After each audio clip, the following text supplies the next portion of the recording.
I think there's a little bit of miscommunication, or maybe I'm doing something wrong. She said you quoted her first payment down, and she was at $578 a month on that demo. On the demo. And she said you told her that it would be the same situation on a new, just about $100 more. No, I said it was going to be like maybe $720-ish to $750 on a new car. Can we work that? Because on my end, it was $5,000 down. It's $720. What car are we on? One with AMG line. She's not too picky. Just panorama sunroof AMG line. Well, that might be more than the car that I was just verbally talking to her over the phone. Yeah. She was very nice, and then I told her that, and she goes, well, that's not what I'm doing. I don't like this. I knew this was too good to be true. So what car are we on? If you're going to an AMG line car, that's going to really bump up the price in a big way. There's an Alpine Gray one. Alpine Gray on black. Why not the white on brown? Well, she loved that one. Yeah, the new car that I quoted her on was significantly less expensive. Okay. I didn't quote her on an AMG line car. She said, I'll just wait till Doug calls me back, because it sounds like there's a lot of, No, it's just if you're going to jump all the way up to an AMG line car. Look, the car I quoted her on is $578 a month. It is? If she doesn't want that, if she wants to go way up in options and go to a new car, it's going to get expensive very quickly. Here's what's happening, okay? Because these are 24-month leases, every change you make in the car by thousands of dollars has a massive effect on the payment, okay? So we just added $7,000 to the car and subtracted $3,000 in discount because it's not a demo. So we're going $9,000 in the wrong direction on a 24-month term. And on a 24-month term, it's about $50 a month of an effect that it has. Now, that gets residualized, so you're not realizing all of it, but the reality of it is, yeah, you're adding $300 a month to your payment to go to a new car on a 24-month term. So what I told her was true, but if you want to start getting choosy on what you take, then it's going to get expensive in a hurry. Oh, this is a 2022 4xe. Is this the payoff you've already pulled, or no? Is this the one you need? Payoff is $40,494. Okay, it's not terrible. 15 grand upside down, but honestly, is it sad that now when I see 15 grand upside down, I'm like, it's nothing. Okay, we can work with that. And then can you check on this GM Finance? We can pull that. I'm trying to ask you what VIN you want me to pull. I don't know what we're talking about. I have a VIN for you to. Oh, another VIN that you're going to read out that's not an AccuTrade. Why are you doing this to me today? It's old school. Old school? Is that code for lazy? How bad is it? I'm going to guess 40. It's a 2025, so that's not good. You're close. 38,495. Okay, I was close. Because those are like 34, 35 grand brand new. So the Jeep's 15. I'm going to assume the Equinox is 10. Is this the same guy? Yes. Well, we won't know until you put the Equinox. Oh, by the way, did you ever get an email on that Taycan? I don't think those Porsches are super hot right now. No, they haven't had any Taycans in a while, though. We should be picking one car and trying to sell that. Well, I think I'm just giving him the extra option. Probably just skip the white and black one then, because I think he's just interested in the lowest payment anyway. So, what kind of conversation did you have with him? He saw the videos. They just want to add another vehicle to the family for the daughter. Did you ask though about if there are any must-have options, color combinations? Yeah, he's not worried about any of that. Well, they say that, but you have to push back on that. The only thing he cared about was heated steering wheel. He's like, I really don't care for anything else. He said a panel roof would be nice, but I'm not. He just doesn't worry about it because of the deal being so good. The reason that I'm pushing so hard on this is that some people do truly care only about the deal. Some people say that, but then secretly they actually are very picky about what they'll drive. Trust me when I tell you, when kids are buying cars when people are buying cars for their kids, and their kids get involved, they can get very, I don't want to say difficult, but they can get very specific on what they will and won't drive. You know, kids these days have a lot of sway over their parents' decision making, so that shouldn't be taken lightly. Now, you don't have anything in here except for an EQS from a year ago. I just saved the GLCs. All right, so back up. Is he looking at an EQS as well? That's what I was about to tell you. That's what he's considering for himself if the price is good on that too. And he knows it's got all the options and stuff, so that's not a concern. Do they have anything to trade? They would just be adding vehicles. The hybrid is the most important. We need to look at that. They're looking to buy two vehicles, but they have nothing to trade. Interesting. Remember that also determines whether or not we have to use map sign, so there's some additional savings there as well. How much is the map sign? $350. He saves that just entirely by coming and picking it up. Right, because we can verify his identity if he is here in person. Sweet. And the shipping too, so cool. It's like $1,000 in savings almost. Well, please make sure you tell him I say hello. Absolutely. I can't for the life of me get her to make a decision on which car should I. She's like, obviously the gas mileage on the GLE 450E is going to be, I'm going to save so much on gas than I would on the GLS. But she's like, for road trips for the grandkids, I think, the GLS might be better. And it sounds like to me the GLS is the best option for her, but obviously she won't say it. Basically, I can't get her to make a decision. I literally can't do it. And I'm like, we've spent probably a total of 6 hours together at this point. So let me ask you this. Yeah. Have you asked her if they both cost exactly the same, which one would you pick? Yeah, right she now? said the GLS. And then she's like, I hate doing this. I don't want to do this again. Like, I'm almost 75 years old. Like, I just want to make sure that I'm 100% right here. I mean, this is the lady I spoke to back in December, and I couldn't get any kind of information out of her. But she just told me, she's like, Angela, I want to leave here with a car. Like, I just can't make a decision. Like, she's like, I don't want to spend any more time on this. You've got to keep on putting the two things against each other in some kind of arena and giving her an either-or question, one that she has to pick an answer to. It can't be open-ended. So you like the fuel economy of the GLE 450, but you like the space for your grandkids in the GLS. What's more important to you, the fuel economy or the space for your grandkids, right? And then you stop talking. Every question that you ask her has to be either or. And essentially at that point, you're using pro and con list to narrow it down for her. So if we know that the money was the same, you pick the GLS. Okay. Yeah. Now what's more important? If she tries to not answer the question, then just ask it again. And trying to think of maybe what a third one could be.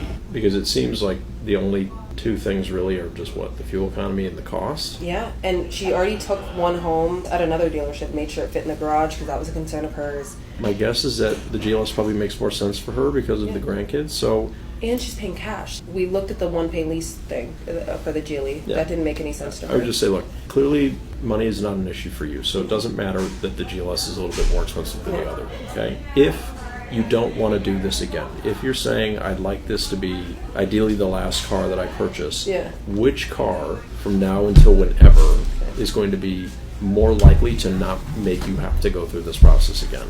And it sounds to me, based on your concern for having space for the grandkids, that the GLS is probably the better fit, because if you buy the GLE, then sure, the gas mileage is nice, but it won't have that extra space. I'm not telling you what to do, but all the time I've spent with you, and based on you saying that I don't want to have to go through this process again, the safer choice to me is the GLS. Anything new and exciting Mercedes is doing as a brand that people might not know about or be surprised to hear? Well, we've got a minivan coming. 2 minivans, actually. Extremely excited about that. I've been pining for a minivan for as long as I've been with the brand, because I do believe that Americans would buy it if they had the choice for a true luxury minivan. So the VLE and the VLS, those are coming probably next year. I'm extremely pumped for those. A lot of new cars coming next year. There's going to be a ton of new product that's coming over the next couple of years, either complete redesigns, major refreshes, or entirely new models. So right now, Mercedes-Benz, very exciting time with tons and tons of new stuff coming. Here's the weird thing. He called me in a panic 2 days ago. He goes, Don, you have a G63 there. I want it. I said, well, it's easy. You want to come in. Always on call, always busy. He goes, I can be there tomorrow morning at 8:39. I said, okay, come in. He's like, we drove. He goes, I love this car. I want it. He goes, here's the problem. I'm leaving for Saudi for 2 weeks today. I said, okay, can't hold a car, just so you know. He said, what if I put a substantial amount of money down and do the credit app and all that? I suppose it's something I need to talk to Mike about, but you can give me some insight here. What car? No, we got to get the deal done. G63. We can't partially do a deal. What would prevent him from doing it now? Here's where he's at. He goes, Don, I understand if you can. His GLE 53, he's going to ship to Saudi because he can get $20K more for it. I said, I get it. Yeah, but how much is it going to cost you to do that? I said, you got to ship. It's all about time for him, obviously. I said, you will be much better off. I said, I realize you may leave a few thousand on the table. These things do well on trade. He goes, I get it. If we can do all that here, I can probably at least get the whole deal done. He goes, I might not be able to pick it up until I come back, but if we could get the whole deal consummated, money down, get me approved. What car did he look at? The pre-owned G63. Well, which one? Gray Magno one with platinum interiors. What year is it? 24. I said, really, the only way to get this done and secured for you, can't hold a car. He goes, I'll give you 10K. I said, even if you give me 10K, I can't just hold a car till you come back. Yeah, but if you just change your mind while you're gone, in the meantime, we turn other people away. Exactly. I said, just can't do that. Lock it in, get the money down, get you approved, 100% of the deal. I said, I can't operate on you going to Saudi and then it's just hanging in the air. I said, okay. So he goes, appraise my car. Part of this would be getting his trade now. So yeah, I'm going to text him now this value, which he's he'd be open to. He goes, let's figure out a way we can get it done. He goes, 100% want the car. I said, I can appreciate that, but it needs to be done today. There's no other way to do it. And I would need your car. I mean, he's not going to need it if he's going out of town. Section 179 season is upon us. Business owners everywhere are ready to get their big write-offs for the end of the year, buying heavy vehicles. What defines a heavy vehicle? Well, you want a gross vehicle weight of over 6,000 pounds. That means the curb weight, which is what you'll normally find when you Google the weight of a car, plus its payload of passengers and cargo. So general rule of thumb, and don't quote me on this, but easy math to do in your head, is take the curb weight, add about 1,000 pounds, and your gross vehicle weight is going to be in that neighborhood. So Section 179, some changes this year from the big beautiful bill. The amount that can be deducted has gone up, and bonus depreciation can kick in after that. Anything that falls under Section 179 for business owners and any bonus depreciation questions, please ask your CPA, your accountant, your advisor, not me, because I am none of those things, but I do deal with a lot of clients this time of year that are taking advantage of those things, so I have a general understanding of how these things work, and I do know that there are some very compelling changes to the way that that law was written for 2025, and I think a lot of business owners that need vehicle purchases for their businesses can have some very enticing tax savings. Well, remember, you still have to buy the vehicle, so it's not like you're getting it for free, but you can lower the amount of tax that you're going to owe.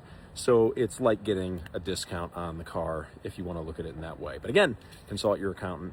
And if you are looking for a new or pre-owned Mercedes-Benz, you know who to call.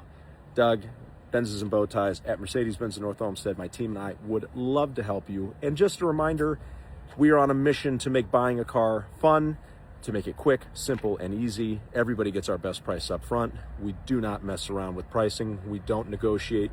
That doesn't mean that you don't get a great deal. You do. You just won't have to ask for more. You won't have to ask for our price because you're going to get it right off the rip. And that means that you can't possibly pay more than somebody else. And nobody wants to pay more than somebody else. Of course, we all want a great deal, but we definitely don't want to pay more than somebody else because they were more aggressive than you as a negotiator. So you don't have to worry about that here.